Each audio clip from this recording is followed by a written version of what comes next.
Last question for Coach Smith, head men's basketball coach at Prairie View. And this, like I said, we've talked, multiple times about this team's makeup. Even at the National Signing Day special, we talked about, defensive intensity. Talked about a guy, Jawan Daniels, your offensive machine type. This team is similarly built to previous teams that you have had success with. So my question, and the risk of sounding like I'm repeating myself, what is the biggest hole / weakness / area improvement that you see on this team right now with less than 2 to 3 regular season games to go? One regular season game to go. Let me correct you. This team resembles no team that I've coached before. Our teams have been made up with grit and grime and toughness. This team doesn't have that. I'm not throwing my team under the bus, but we didn't demonstrate the toughness that we needed to. We've always been one of the leading teams in the country in creating turnovers, getting steals. We've always been a number 1 and number 2 defensive team in the conference. We've gone from first to worst in that regard because of our defensive intensity. The only similarities right now to the team this year and the team that we had in the past is they're tall, skinny, black with a lot of hair. But other than that, there's no resemblance at all. We've got to get back, and we're going to get it corrected through personnel, like I say. The system, the culture, nothing has changed. Everything is still the same. It's just the personnel. It's almost like a script. The only thing that's changed is the characters. We're doing the same things that we did 6 years ago when I took over this program.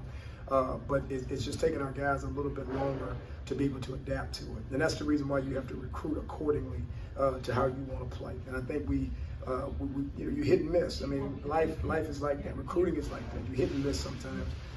But we know what we need to do to get this thing back corrected, and we're going to be committed to doing that. Thank you so much for your time, Coach Smith. You've heard it here first. A little bit of lull for the men's Panthers, but a big rivalry game, big conference tournament. Coach Smith said it here first. We're going to get this thing turned around. Thank you so much for your time, Coach. Appreciate your time. The Lady Panthers are coming off defending their indoor championship. After a decade of dominance by the Alabama State Hornets, the Lady Panthers claimed back-to-back SWAC indoor championships. One of the first events for day 2 of the SWAC Indoor Championships, the DMR team for the Lady Panthers placed second in the event with a time of 12 minutes and 21 seconds. The Arkansas Pine Bluff transfer, Jada Sabir, had no issue making a first impression for her new team, getting second in both the 200 and the 400. Senior sensation Kasia Roberts once again won the long jump competition, making it 4 years since her time here at PV that she's won that competition. Roberts also finished second overall in the 60-meter dash with a time of 7.47 seconds and placed third in the triple jump competition.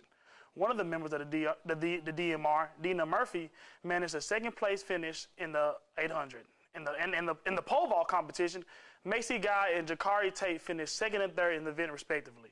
The women's 4x4 finished at the indoor championships with a third-place finish. Next up for the Lady Panthers is the Texas Invite, set for Saturday, March 5th.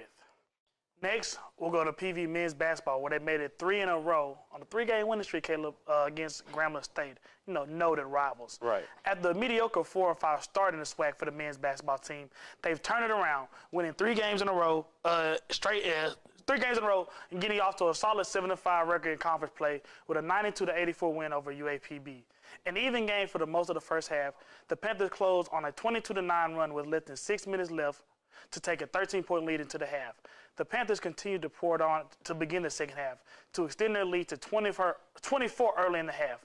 Over the next 10 minutes, the Golden Lions slowly but surely cracked into the Panthers' lead, making it a 77-74 game with just a few minutes left in the game.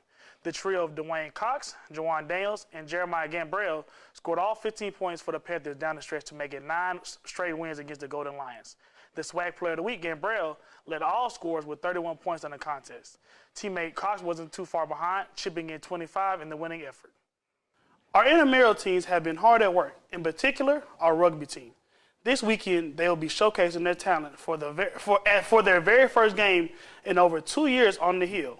Please be sure to go out and support them tomorrow at the soccer field located behind the Panther Stadium.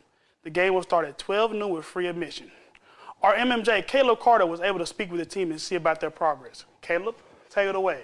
Starting off today with baseball, 2021 SWAC defending Western Division champions, our very own Prairie View A&M Panthers, as they get into the swing of things when they open up at the 2022 Andre Dawson Classic in New Orleans, Louisiana. This will be the 7th season for PV to participate in this annual event, and the 8th season that games are being held in New Orleans. This Friday, February 18th, will definitely have us on the edge of our seats as the Panthers go up against a newcomer in the SWAC, Florida A&M. The schedule for the event is as follows. 3 p.m. at the New Orleans MLB Youth Academy. Saturday against UAPB at the University of New Orleans for a 1 p.m. first pitch. And Sunday at 12 p.m. versus Jackson State to be played also at the New Orleans MLB YA. PV will enter this weekend's contest with 20 returning lettermen, including 7 position starters and 16 pitchers. Leading the veteran squad is graduate student Damari Smith and sophomore right-handed pitcher Victor Mendoza.